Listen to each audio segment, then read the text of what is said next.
All right, let's just dive right in. We're about to crack open one of the oldest, most foundational meditation instructions on the planet, recorded about 2,500 years ago. And here's the thing. We think we know what it means, but what if we've been missing a huge piece of the puzzle that's been hiding in plain sight this whole time? You know, all of these ancient teachings kick off with this exact phrase, "Thus have I heard." It's not some fairy tale opening. It's more like someone saying, "Listen up, I was actually there. This is a first-hand account." It immediately grounds us in a real moment, a story passed down for literally thousands of years. Okay, so picture this, because the scene is just epic. It's a full moon night.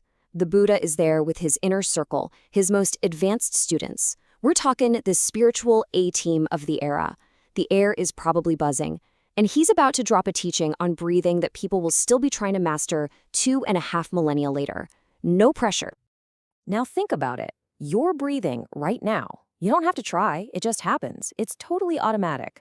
But this masterclass isn't about the mechanics of breathing. No, it's about something way more subtle and way more powerful.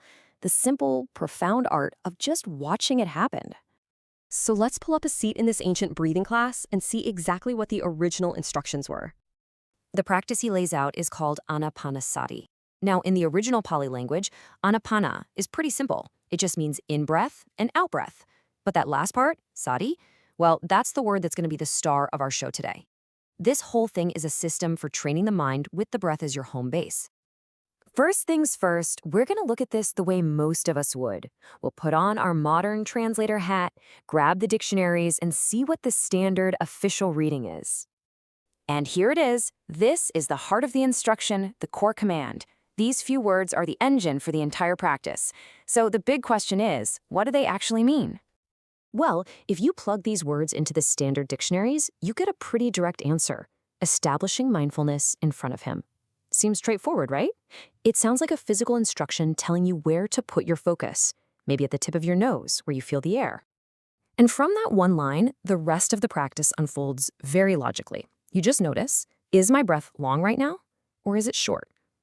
Then you kind of zoom out, feel the breath in your whole body, and then just gently let the body calm down. Simple, practical, very physical. But, and this is a big but, what if the dictionary translation is giving us the black and white version of a story that was originally told in full, vivid color? What if the real meaning, the real flavor, is a little deeper? To find out, we have to become linguistic archaeologists. We need to go back in time and try to hear these words not just as they were written down, but as they were spoken in the original Magadhi dialect the Buddha used. Think of it like this. The modern translator gives you a perfect, clean blueprint. It's precise, it's accurate, but the ancient linguist, they're like the original architect who can tell you the why behind every single line, the hidden intent. One tells you what it is, the other tells you what it means. Okay, this is where it gets really, really good. We're going to put these key words under the microscope and watch them completely transform when we look at their roots. Let's start with the word parimukham. Literally, word for word, it means around the mouth.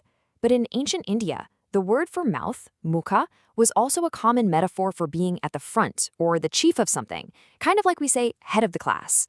So its deeper intent, what the ancient linguists call the atta, isn't a physical place. It's about priority.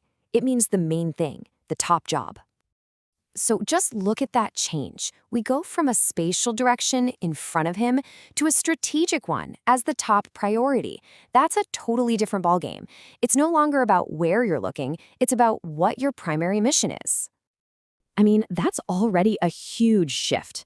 Your job isn't to just stare at one spot, it's to make the breath your number one focus. But hang on, because this next word, this one is the real game changer. The word is sati, and for decades, we've translated it as mindfulness. The word mindfulness sounds kind of passive, doesn't it? Like a state of just being aware. But the root of sati is sarati, and that word doesn't just mean to be aware. It means to remember, to recollect. It's an action. And hey, you don't have to take my word for it. The Buddha says it himself in this very same teaching. He says, and I'm paraphrasing a bit, I don't say this practice is for someone who is forgetful.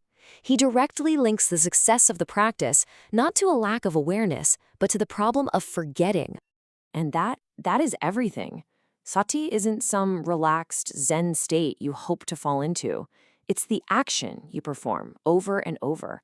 It's that little aha moment when you notice your mind has wandered off and you actively remember your job to come back to the breath. It's not about watching, it's about returning. So let's put it all together. Let's see how this new high-definition understanding can completely transform the actual experience of sitting down to meditate. Look at the difference side by side. The old instruction feels a little stiff, maybe even a bit confusing. Establish mindfulness in front of you. Okay, but the new instruction, it's a clear, dynamic mission. Make remembering the breath your top priority. Suddenly, you have a purpose. This changes everything about the practice. It's not a fight anymore. It's not about forcing your mind to be quiet. Every single time your mind wanders, that's not a failure. It's a victory. It's a chance to practice sati. It's a chance to remember. You did it!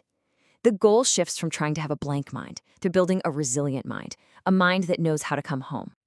And that kind of leaves us with one final question to chew on. If the secret to this ancient, powerful practice is just about remembering what's important from one moment to the next, well, it makes you wonder, doesn't it? What else in your life are you forgetting to remember?